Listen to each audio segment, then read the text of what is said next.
bure, kwa sababu matendo ya mwili wako, nia ya mwili, matendo unayoyafanya kutokana na mwili wako, hayo matendo yote hayampendezi Mungu. Bwana asifiwe. Hayo matendo yote hayampendezi Mungu. Lakini ikiwa Roho wa Mungu anakaa ndani yenu, ninyi hamufuati mwili, bali mwaifuata Roho. Lakini mtu awaye yote asipokuwa na Roho wa Kristo, huyo si wake. Bwana asifiwe sana. Wale wote ambao wana Roho wa Mungu,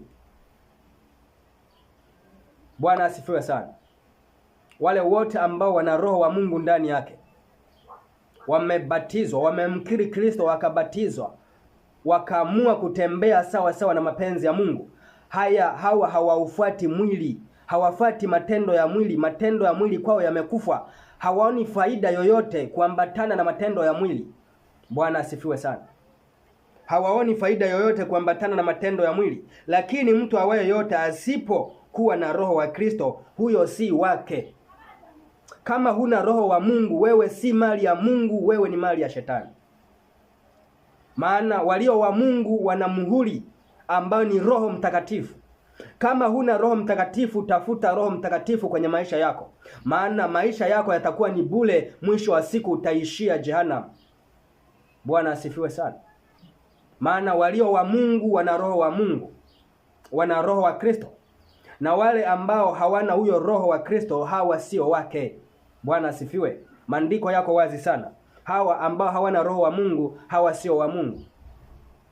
Kwa hiyo katika maisha yako, mpendwa unayenisikia mahali hapa, tengeneza, ujibidishe kumtafuta Roho wa Mungu, ujibidishe kutafuta ufalme wa Mungu ukae ndani yako.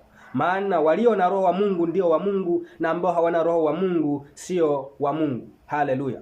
Maana walio na Roho wa Mungu hawawezi kuendeshwa na mambo ya mwilini, wala hawawezi kutii mambo ya mwilini.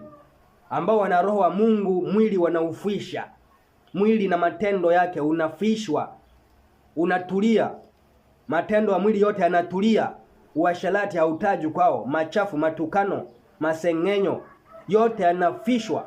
Na kama umeokoka na unatenda mambo ya mwili, jichunguze. Bwana asifiwe sana. Ni roho gani uliye naye ambaye anafanya utende hayo mambo? Bwana asifiwe. Shetani anaweza kukudanganya na ukajiaminisha kuwa una Roho wa Mungu, kumbe huna Roho wa Mungu. Maana imani yetu inadhihirishwa na matendo. Matendo yako ni yapi? Unachokiongea ni kipi? Unachokitenda ni kipi? Bwana asifiwe sana. Hicho ndio